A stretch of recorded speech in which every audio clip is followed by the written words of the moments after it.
তো দেখো বড় বড় পাবদা মাছের কারি বানাবো। তো পাবদা মাছ ভাজা হয়ে গেছে, ডিমটা ভাজা হয়ে গেল, কড়াইয়ের মধ্যে তেল রয়েছিল, ওইটি তেজপাতা ও কালো জিরের ফোড়ন দিয়ে দিলাম। দেওয়ার পরে সমস্ত মশলা ছিল পেঁয়াজ বাটা, টমেটোর বাটা, সর্ষে, ধনে, জিরে, আদা, জিরে, গোলমরিচ সমস্ত ম্যাগনেট করাটা দিয়ে দিলাম। বাটিতে জল দিয়ে ধুয়ে দিলাম, পরিমাণ মতন জল দিয়ে দিলাম। জল দিয়ে লঙ্কা গুঁড়ো, হলুদ গুঁড়ো দিয়ে দিলাম, দিয়ে হালকা নাড়াচাড়া করে দিলাম। জাস্ট কালারটা সুন্দর হওয়ার জন্য দেওয়া হলো। শুকনো লঙ্কাও দেওয়া আছে। স্বাদ মতন চিনি দিয়ে দিলাম। চিনি দেওয়ার পরে ফুটে উঠলো। তো নুনটা কমই দিই জানো। স্বাদ মতন নুন দিয়ে দিলাম। দেওয়ার পরে হালকা ফের নাড়াচাড়া করে দিলাম। দেওয়ার পরে ফুটে উঠেছে,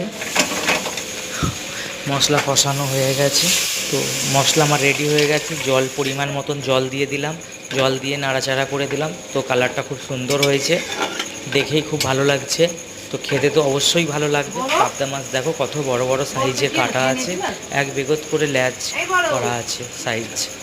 তো বড় বড় মাছ মানে দাগা বার করেছি, 3 টুকরো করে করেছি, খুব সুন্দর খেতে লাগবে। তো গ্রেভিটাও খুব সুন্দর দেখতে হয়েছে। মাছ সমস্ত দিয়ে দিলাম। মাছ দেওয়ার পরে ওইতে অল্প সর্ষের তেল দিয়ে দিলাম। সর্ষের তেলটা দিলে একটা সেন্ট হয় ভালো। তো দিয়ে ওটা চাপা দিয়ে দিলাম। তো তেলটা কাঁচা গন্ধটা চলে যাবে, ভালো একটা ফ্লেভার দেবে। তো দেখো কালারটা খুব সুন্দর হয়েছে। জিনিসটা মোটামুটি আমার রেডি হয়ে গেছে। গ্রেভিটা খুব সুন্দর হয়েছে। তো আমার পাবদা মাছের curry ready. Tata, bye bye, ধন্যবাদ।